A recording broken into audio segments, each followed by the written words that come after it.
2002, vamos lá. Pessoal, Muito boa bem. noite. Vamos dar início, né, à nossa live das 20 horas e 2 minutos. Tem várias coisas aqui que a gente precisa conversar hoje antes de começar, tá? Primeira coisa, né? Quem está aqui para assistir uma live sobre moda não vai ser sobre moda, tá? Infelizmente, a nossa convidada ela não pôde comparecer hoje, né? Quem sabe uma outra oportunidade, mas a gente vai marcar uma outra live, né, falando sobre moda também. Que a gente acha que é um assunto muito interessante, está muito ligado à questão do design, né? Não só do design, mas também da arquitetura. Então, nós voltaremos a esse tema. Né? Como nós não teremos essa live sobre moda, nós resolvemos convidar o nosso amigo Aécio, né? Então o Aécio está aqui, né? E o Aécio vai falar um pouquinho sobre essas questões de projeto de interiores de cozinha, tá? Eu já vou apresentar o Aécio, Viana, e você fala mais, tá? Olha só, o Aécio, né? Ele é conhecido nosso há algum tempo, ele é formado em administração, arquitetura e urbanismo, o mestrado é em arquitetura com a temática de HIS, habitação de interesse social, que a gente conversou na semana passada, tá? E ele atua em arquitetura de interiores, residencial e comercial, tá? Então já tá, né, a gente já sabe que ele tem muita coisa para falar sobre esse tema, tá? Viviane. Só falar oi pra todo mundo, boa noite, gente. Estou super feliz que a nossa live hoje tá bombando, tô vendo cheio de gente entrando. Acho que é o Aécio que trouxe aí a galera todinha dele, todos os fãs dele, de todos os TCCs. Tô gostando muito, eu acho super divertido fazer as lives, cada vez eu tô gostando mais. Comecei com uma ideiazinha assim, meio tímida, e tô vendo que a live tá ganhando força, realmente tô ficando feliz. A gente já tá com vários vídeos no YouTube, a gente vê assim...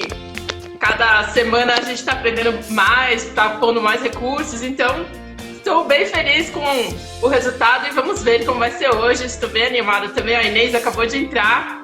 Sejam bem-vindos, gente. Então vamos deixar os experts falarem, porque eu faço bastante cozinha, né? Vou dar meus palpites também, mas o Eric é super expert em cozinha industrial e o Aécio também, então vamos lá ver o que eles têm para nos trazer. E o Eric tá sem som. Seu áudio, Eric, não está. Vou fazer só uma observação rápida, né? Por que a gente escolheu esse tema de fazer uma comparação entre cozinhas profissionais e cozinhas residenciais, né?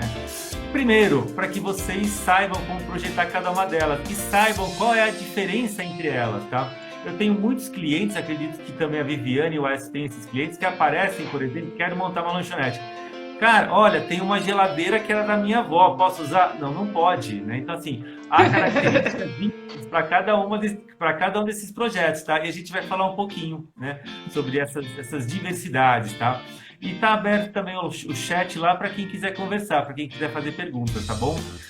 Aécio, né, a gente sempre pede para o convidado se apresentar, fala um pouco de você, né, fala o que você acha interessante e tal, e daí a gente começa a conversar. Perfeito. Obrigado, Eric, obrigado, Vivi, pelo convite, né, de estar aqui com vocês essa noite. Vivi aí me apareceu com esse convite muito bacana, gosto bastante, né, de interagir, de conversar aqui sobre arquitetura, que é a paixão da vida.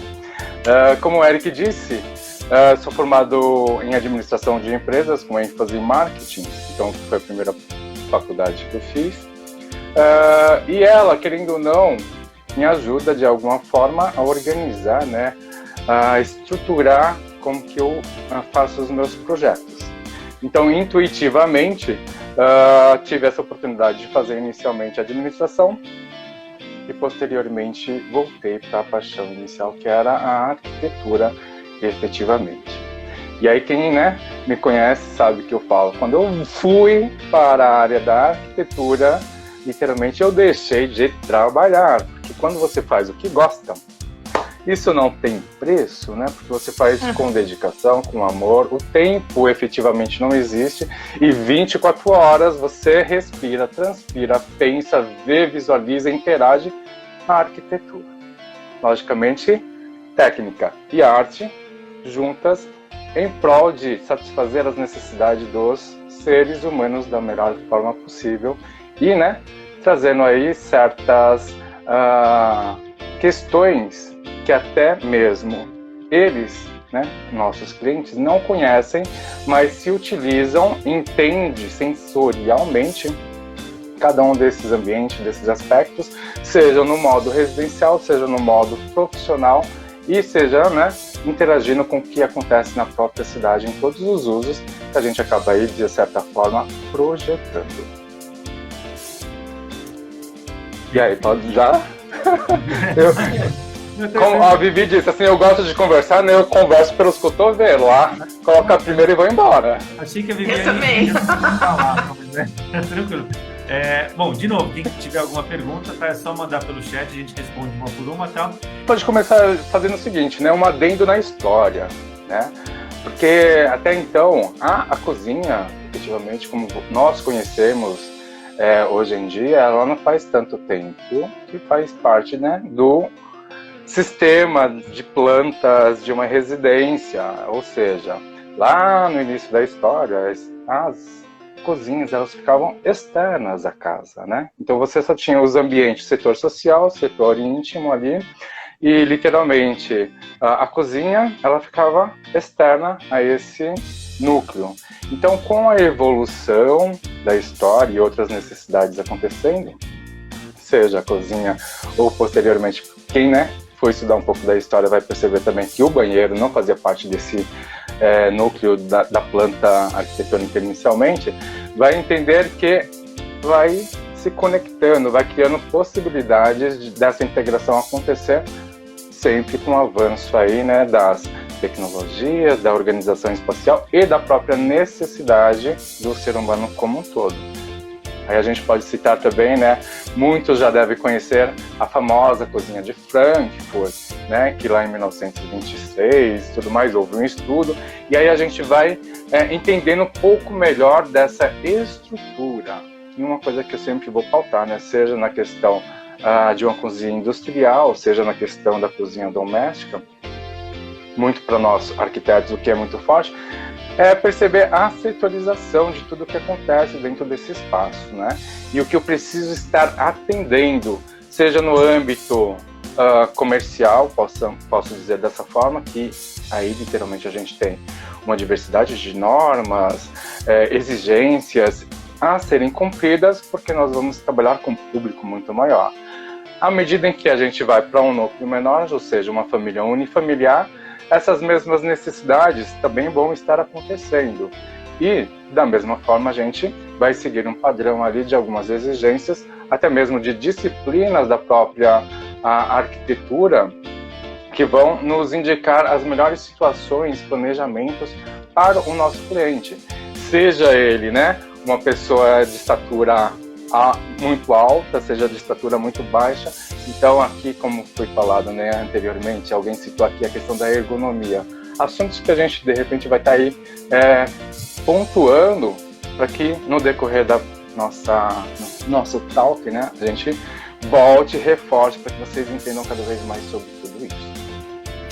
Fazer uma observação que achei legal, que o Edson começou com a história, né? Quem tiver curiosidade, tem um livrinho do Carlos Lemos, chama Cozinhas, etc., que ele conta a origem da cozinha paulista, né?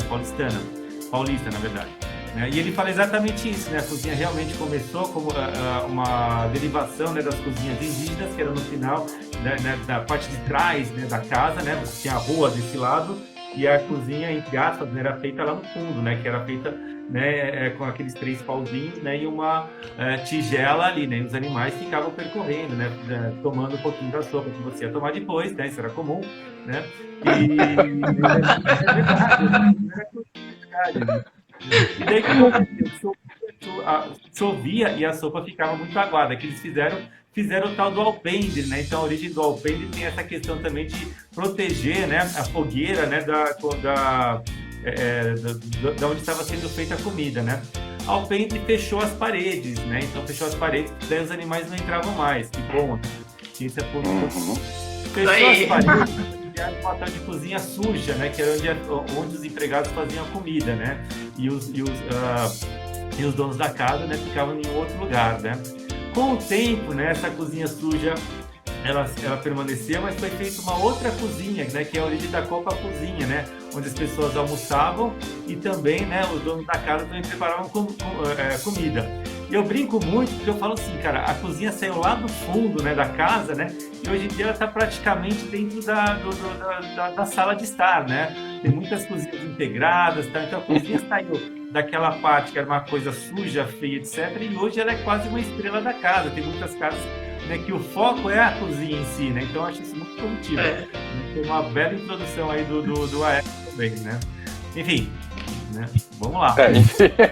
Não, aqueles assim, você vai falando e tantos insights acontecendo, né? Porque assim, nessa pequena frase de 1 minuto que você fez, você falou lá, né? Vamos pensar, descobrimento do Brasil, 1500, já passou, né? Arquitetura indígena, já foi para a Casa dos Bandeirantes, já veio para o modernismo. Olha só, em uma pequena frase, o período histórico acontecendo aí. E como você mesmo disse. Né? Eu resumi bastante, eu queria falar durante 2 horas. Não, é só, né, um gostinho para quem se aprofundar, né, vai ver que o mundo é muito maravilhoso nessa evolução contínua. Exato. E como você mesmo disse, né, agora a cozinha ela vem e é a grande estrela ali da residência.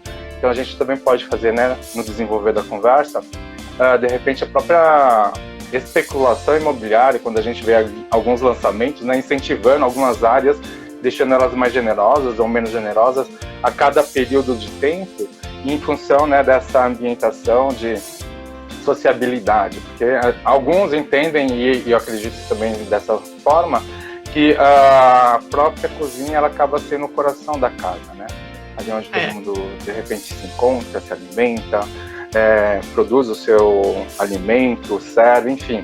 Então, servir bem, né, a quem se recebe. Então essa cozinha é um tema lindo, né? Dá até um enredo de escola de samba. Deixa eu só falar. Eu acho engraçado, né, essa comparação da cozinha lá da época da Casa Bandeirista, passando para casas de fazenda, e mesmo as casas mais antigas da época do café em São Paulo, que era uma área que ninguém queria entrar, e na verdade não tinha um grande investimento, porque era um fogão a lenha, era tudo muito rudimentar. E hoje a cozinha é o lugar mais caro do projeto residencial. Realmente, assim, é o lugar onde o cliente mais investe dinheiro. Se quiser ter uma cozinha top, realmente estrela da casa, é o lugar mais caro que se tem para produzir numa reforma residencial. E digo mais, eu já tive um cliente que ele fez uma cozinha com equipamentos de produção industrial, né, na residência, na verdade era um sítio da pessoa. Nessa brincadeira, o único forno que ele compra, ele paga 50 mil reais. Né? Então, assim, que realmente tem um custo alto aí, dependendo do caso, nossa, você pode ter uma cozinha aí com um custo bem alto. O fogão da Viking é o preço de um BMW, assim, aquele fogãozão, né? Eu já coloquei também, então, cozinha, com geladeira, tudo. Você pode. O gasto é estratosférico, assim, pode chegar, somos bem altos. Mas eu acho que assim também. Viking é outra. Tipo assim, é fantástico os equipamentos da Viking, né? Mas a Viking, ela ainda é doméstica, né? Eu não colocaria ela no quesito industrial. Doméstica. Dá pra usar. Nossa, ele é caro pra caramba. Né? Mas assim, tem cliente que compra industrial mesmo, né? Só pra você ter noção, assim, forno combinado, né? Tipo assim, máquina de lavar da Winterhouse, tem umas coisas assim fantásticas. Posso fazer as perguntas aqui, daí a gente vai respondendo? Pode fazer. Tem bastante pergunta, né? Engraçado, só vou fazer um parênteses, né? Que essa semana ainda eu visitei ali a Paula Souza, onde vende vários produtos de cozinhas industriais. É um paraíso aquilo ali, né? Pra quem gosta de cozinhar é incrível, né? Pra quem Não, então.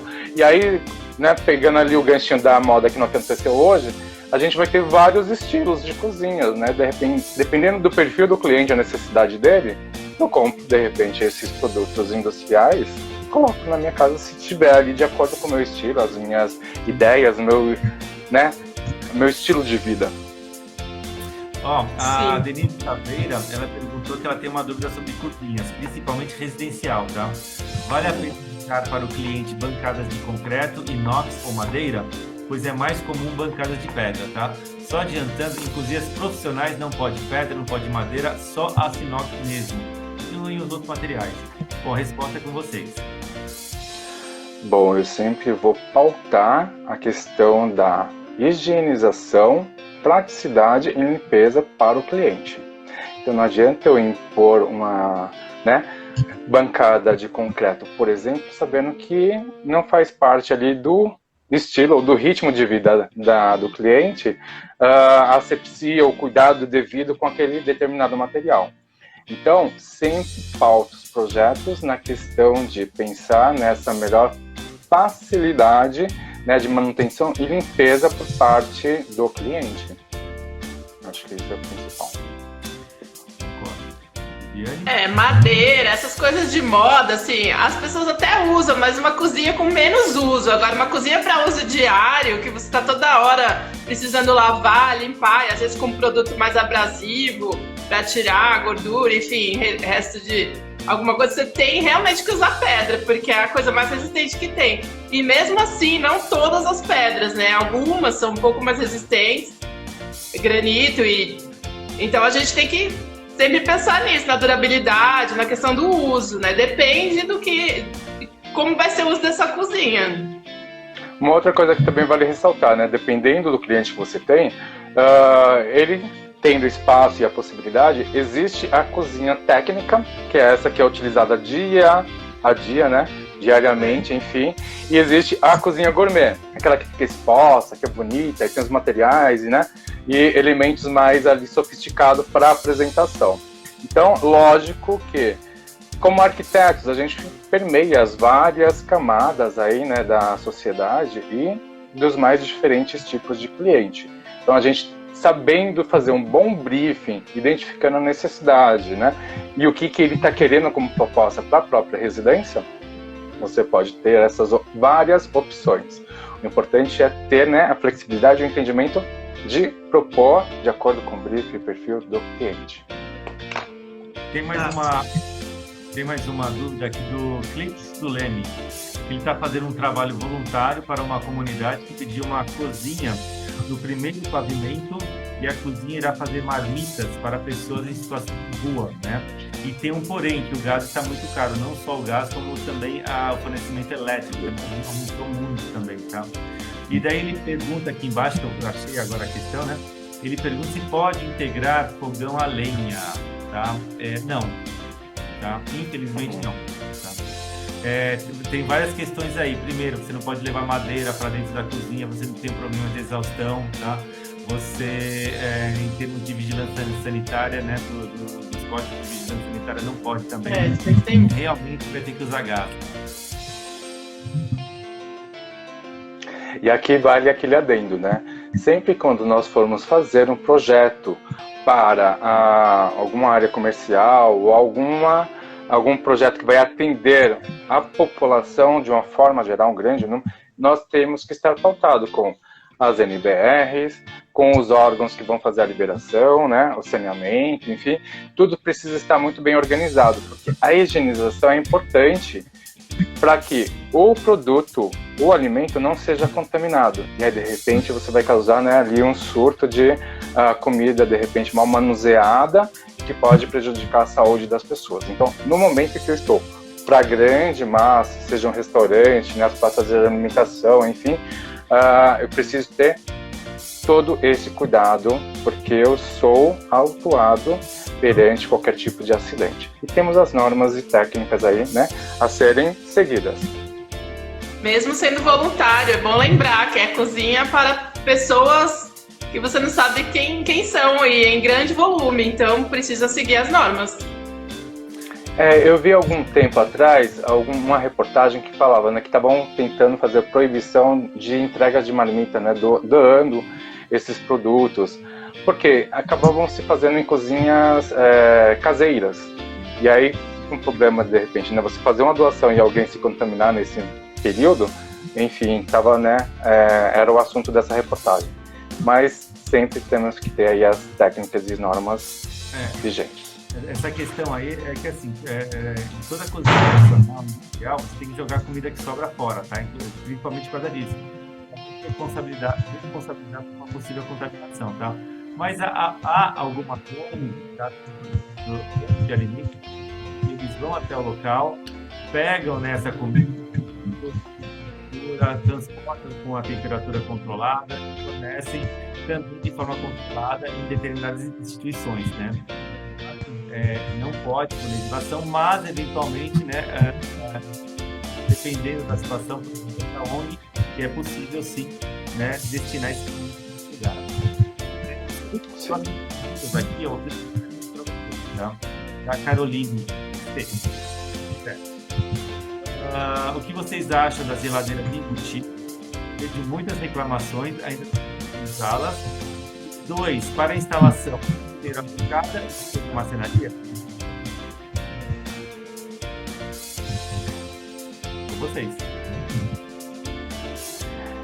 Me corrija se eu estiver... Aqui cortou um pouquinho o áudio. Sobre geladeira de embutir. E a segunda? A segunda, ela pergunta sobre a questão numa obra, né, para a instalação. Primeiro você faz a bancada e depois a marcenaria ou o contrário? Essa é a pergunta muito. Essa pergunta é capciosa. Cadê o Pátio? Cadê nosso amigo tendenciosa. Bom, sobre as de embutir, eu acho que é importantíssimo, né, dentro do projeto, você ter essa conversa muito clara com o seu cliente. Por quê? Ele pode começar o projeto dizendo: não, eu vou continuar com a mesma geladeira. E aí você projeta a geladeira para aquele nicho, enfim, com os espaçamentos necessários para que, né, a troca ali haja uma ventilação e não haja nenhum tipo de problema com o funcionamento do eletrodoméstico. Até porque se você fizer isso, acontecer algum problema, a assistência técnica for fazer um laudo e verificar que isso aconteceu, é mau uso, tá? Então, assim, precisa se projetar corretamente os espaços necessários, e isso vem no manual do próprio eletrodoméstico. Bora lá, Vivi. Acho que a resposta para essa pergunta é: depende. Depende do prazo de quem vai te entregar antes, né? Porque aí você precisa ter uma conversa. Então, de repente, a marmoraria está com prazo mais agradável, então ele instala, posteriormente vem a marcenaria conferindo as medidas e produz. Se for a marcenaria que vai te dar ali, então faça o contrário. Já tive as duas situações? Sim. Qual que eu prefiro? Ai, gente, olha, por experiência própria, depende, entendeu? Qual é o granito que você escolheu. Por exemplo, se você tem uma bancada toda branquinha, toda branca, né? MDF, tudo, a fórmica branca. Aí você escolhe, por exemplo, um São Gabriel, né? Pra pôr por cima. E aí a pessoa do granito vai ter que recortar toda a furação lá pra pôr, por exemplo, cooktop, essas coisas que tem na bancada. Às vezes tem lixeira embutida, aquelas coisas que tem embutida que a gente... Às vezes tem uma série de coisas, tomada. Então, você imagina o estrago, né? De você colocar toda a marcenaria branquinha, né? Que já está pronta, né? Já está finalizada. E não tem como tomar cuidado. Tudo bem, ele vai pôr o granito por cima. Mesmo que dê tudo certo, maravilhoso, não tenha nenhum problema de ajuste.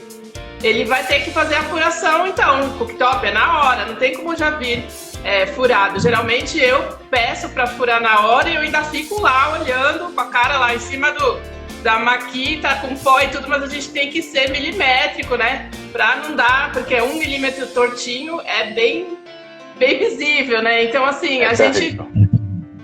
então, aí você imagina que todo esse pó vai para dentro da sua marcenaria, para dentro das corrediças, dobradiça. E aí, aquele pó fino, sabe, do recorte, dos ajustes, polimento, não sei como tira, te juro, eu não consegui achar nenhuma empresa de limpeza que consiga, sabe, recuperar uma dobradiça depois disso. Então, eu não recomendo colocar o granito depois. Mas é só minha opinião, de alguns anos de experiência. O melhor seria uma pergunta, se o melhor seria colocar os dois juntos, né? Caiu na marcenaria, já era, né? Aquelas colas maravilhosas, né? Pessoal, a gente tem, eu acho que umas 2 semanas atrás, não foi bem, a gente fez uma live aqui com, né? O Wagner Patti. O Wagner, exatamente, com o Wagner, né? cara, o Wagner falou muito sobre essas situações, o que vem primeiro, o que ele acha mais interessante fazer primeiro e tal. Dá uma olhada lá que ficou bem legal, ele falou, nos deu dicas fabulosas sobre a questão da relação entre marcenaria, obra e arquiteto, tá? Acho que vale muito a pena. Gente. Né? Perfeito. Também, ó... Próxima! Agora a gente quer saber. Bora pra próxima. É próprio pro horário. Vou ver se melhor aqui agora. E aí? Ele não quer responder, gente. Pula essa. Ele não quer responder. Tem chopp? Hã? Fiquei muito curioso com o chopp, cara. Agora você aguçou a curiosidade do Eric. Em off depois. 68 Kelly tá falando que você é o melhor, arquiteto Aécio. Kelly Alexandrucci. A Kelly, nossa colega. Deixa eu ver o que mais aqui, ó. Cada geladeira tem uma distância específica do modelo. Verdade. Depende muito do fabricante, de onde está o compressor, né, de como ela é feita, se ela é feita para refrigeração, se ela é feita para congelamento. Exatamente. Eu vi que tem um tubo, né, meio que flexível, que você consegue fazer essas conexões, né, seja para o gás, seja para a água, de uma certa forma. Pegando aqui a piadinha do início, né, seu gringe. Como cobre. Ainda mais, gente, quando é de cliente, porque se fosse minha cozinha, eu já ia ficar em dúvida. Agora, de cliente, lembra que a gente é responsável, né, pela cozinha depois de um tempo. Então, o melhor é não arriscar, né? Principalmente gás. Gás é uma coisa que não vale a pena a gente inventar, mesmo que seja mais barato.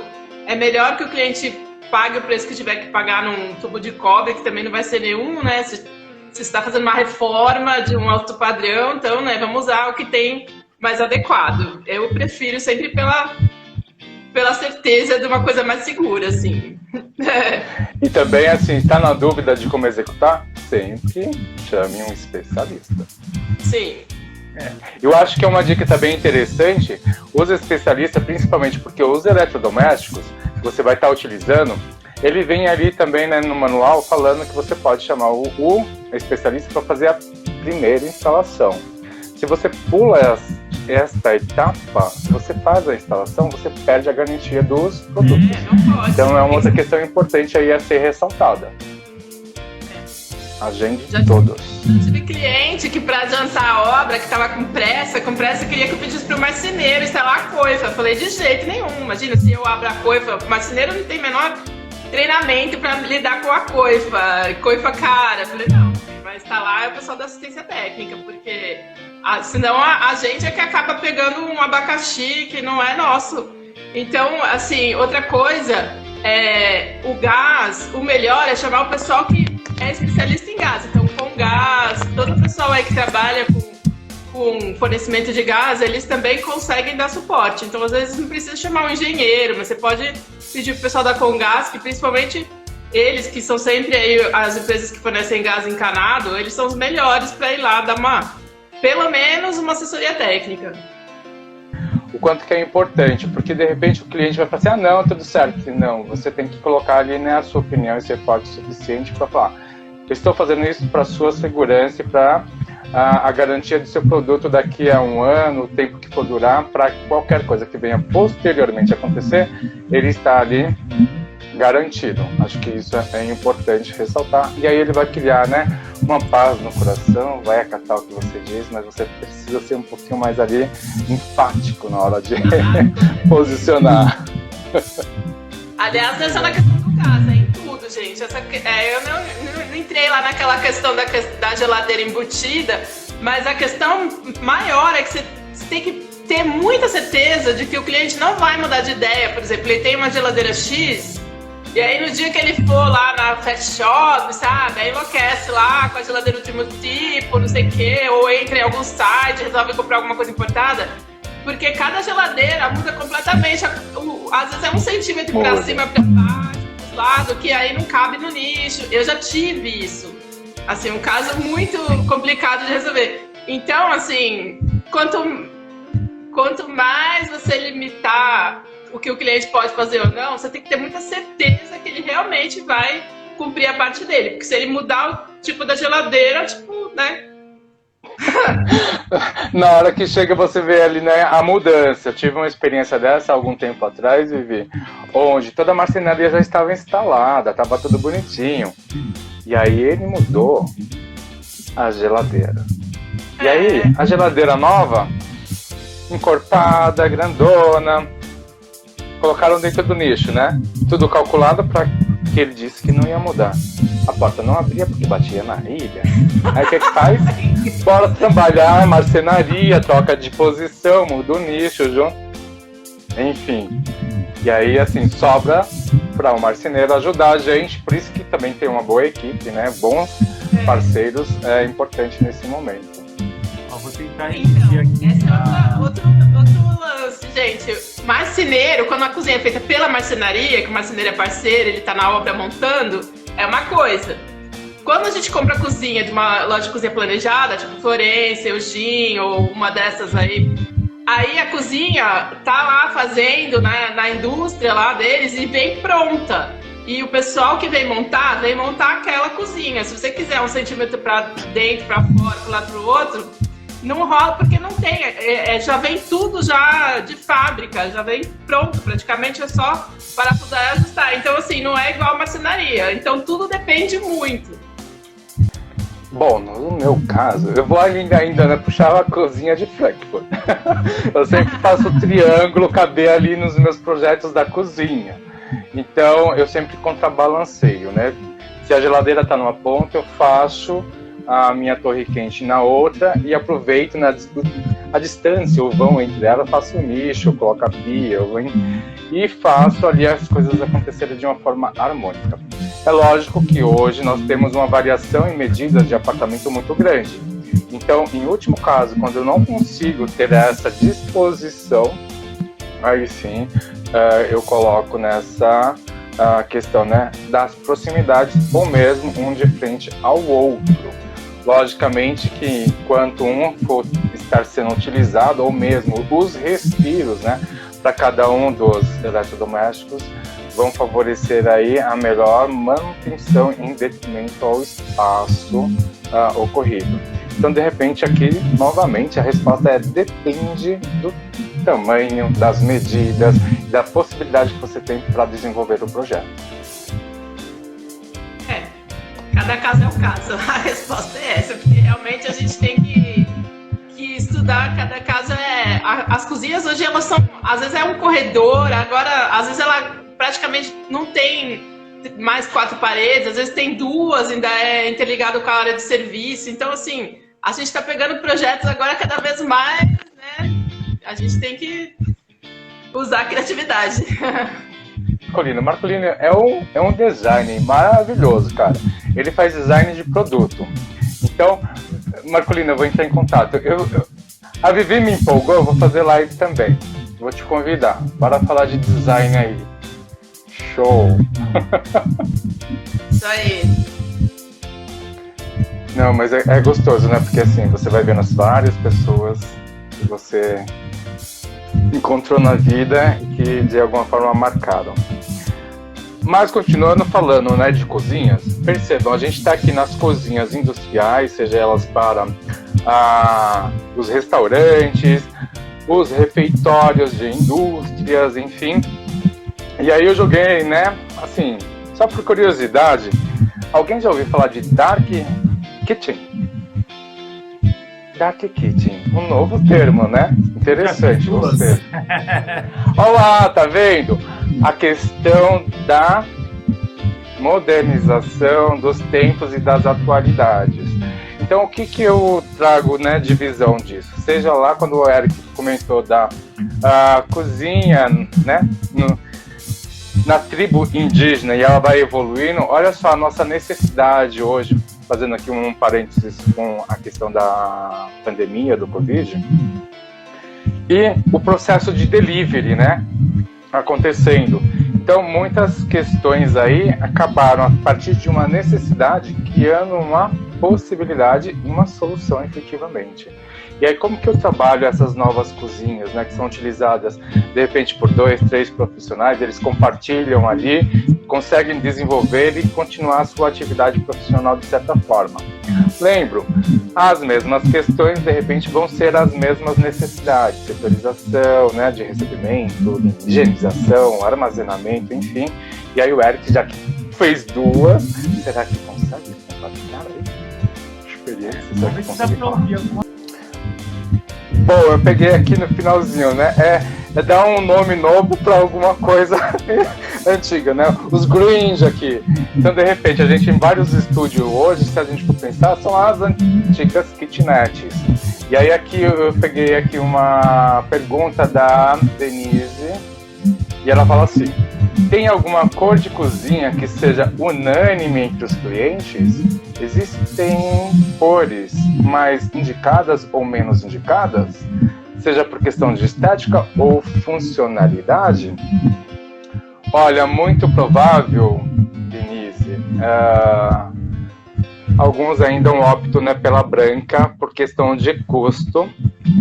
Então, assim, é interessante vocês perceberem que eu consigo fazer, de repente, o corpo, né, dos armários no material, né, no MDF ali, e trabalhar internamente com esse revestimento branco e trazer uma cor, um acabamento diferenciado para as portas, né, que literalmente é o que fica mais à vista. Então, você consegue ali equilibrar o orçamento. Mas sempre vai depender, né, do caso, do cliente, da necessidade e principalmente do desenvolvimento do projeto. Como foi falado, hoje as cozinhas são o grande, né, start, o coração ali está conjugando com a área social. Então eu tenho a minha cozinha gourmet e a sala de estar, visitas, enfim, ali o living, conjugando todos esses ambientes de uma certa forma.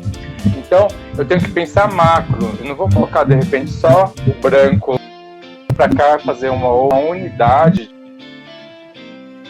de uma certa forma, consigo ter essa visão, né, ampla do espaço. E aí todos acabam literalmente um agregando ao outro, ao invés de você compartimentar e cada um dos setores, de repente, ser de uma cor, que aí você acaba transformando esse grande espaço amplo em pequenos cenários, vamos dizer assim, né, pequenas porções de setores, que aí de repente acaba não fazendo muito sentido quando você trabalha com essa união de metros quadrados, por exemplo. Só acrescentando que, assim, também eu acho que depende um pouco, porque tem uma questão de enjoar, né?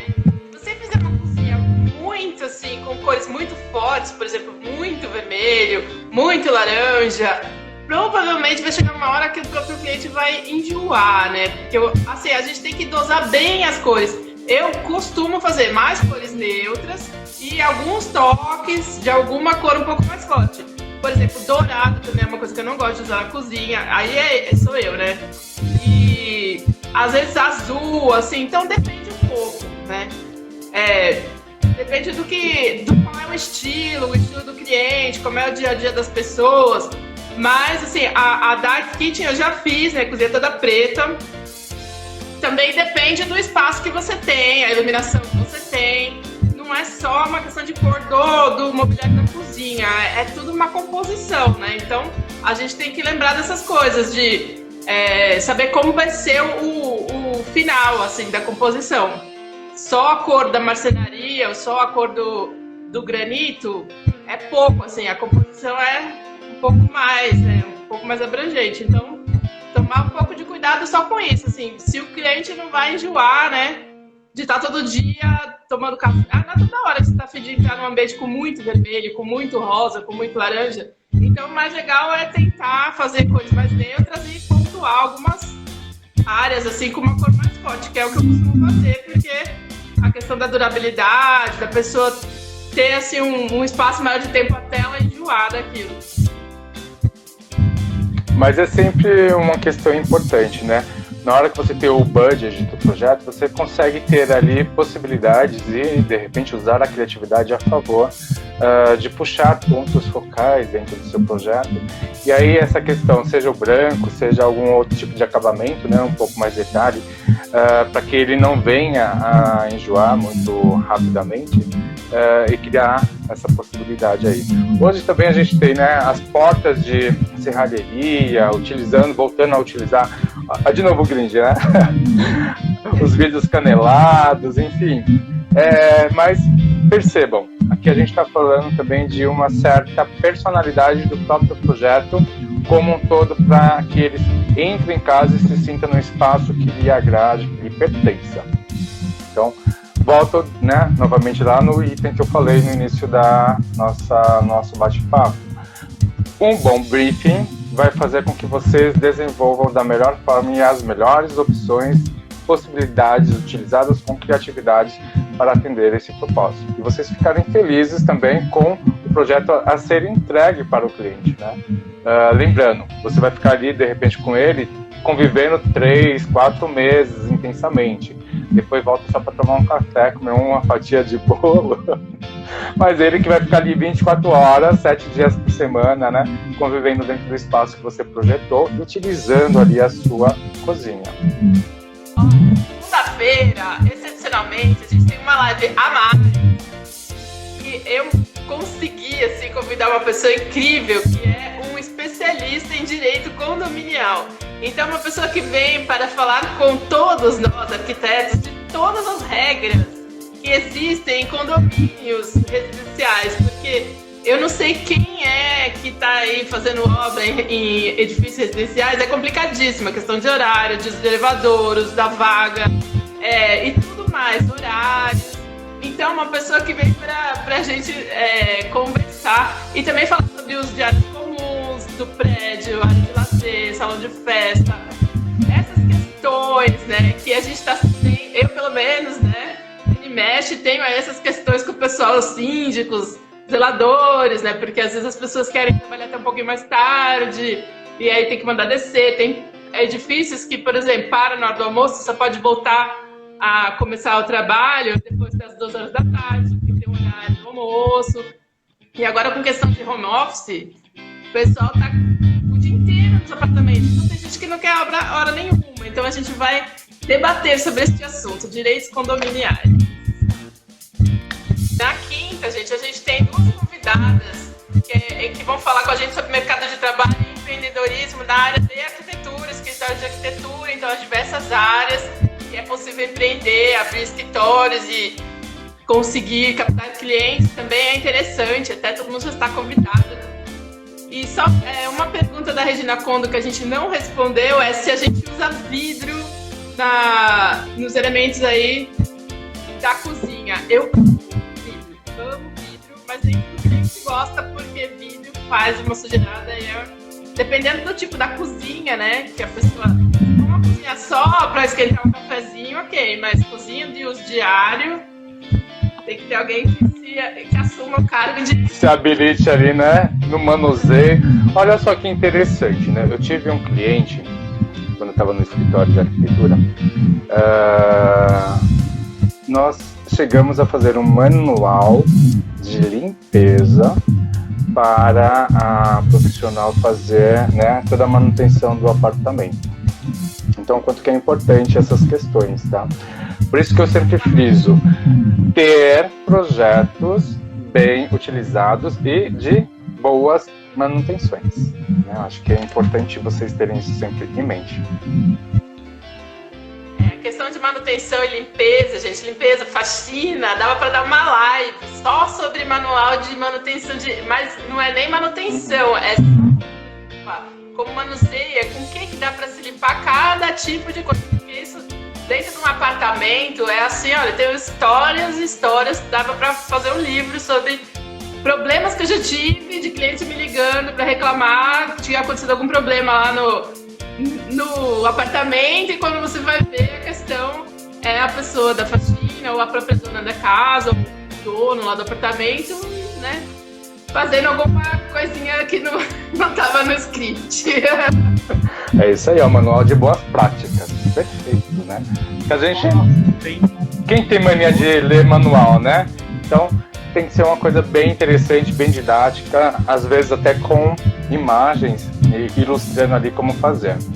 E é como a Vivi disse, né? A gente acabou fazendo esse processo por conta de reclamação de cliente, porque o arquiteto sempre é preocupado, né? Ah, você definiu isso, você definiu aquilo, você não viu isso, você não viu aquilo. Então a gente pode ter que fazer, né, a regrinha dos 3 e provar que era a pessoa que fazia a limpeza. Pessoal. Para, Eric, senão a gente vai continuar aqui até amanhã. Não, por isso que eu falei. Até a próxima live. Gente, nosso tempo acabou. A S, tá se você vendo? não tá me ouvindo, super valeu. A S que tá aqui embaixo. Então, assim, gente, super valeu. Tchau, galera. Obrigado, Vivi. Gratidão, Eric. Gratidão. Muito bom, valeu, obrigado. Até a próxima. Eric, obrigada, gente, pela presença. Até a próxima. Tchau, tchau.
Ô, Viviane, outro dia você estava com uma taça, acho que semana passada você estava com uma taça com líquido vermelho dentro, fazendo a live. Eu não. Era reflexo do fundo. É só branco, ó. É porque acho que é a cor do copo, entendeu? Ah, sei. Mas tudo bem. Mas era vinho, não era? Acho que era assim, cara. Não era, não. Eu não tô ouvindo. Eu ouvi e falei, cara, que chique, cara. Eu tava fazendo uma live tomando vinho, mano. Cara, você achou isso? Eu não tô ouvindo. Eu achei, cara. Eu achei, nossa. Agora, olha isso, me difamando online. Eu falei, não. Era não. Era água mesmo, gente. Era água. Olha, é porque o copo ele é meio avermelhado, mas... ó, aqui é meio avermelhado, mas é o vidro, não é? Uma toma água na taça de vinho, outra toma água no pint de cerveja, né? Isso aí. E outra na garrafinha que não dá pra saber o que tem dentro. É, então, aí é mais suspeito ainda. Exatamente, né? Pois é, energético. Bom, vamos lá. Essas piadas olha, a gente coloca gente, no final.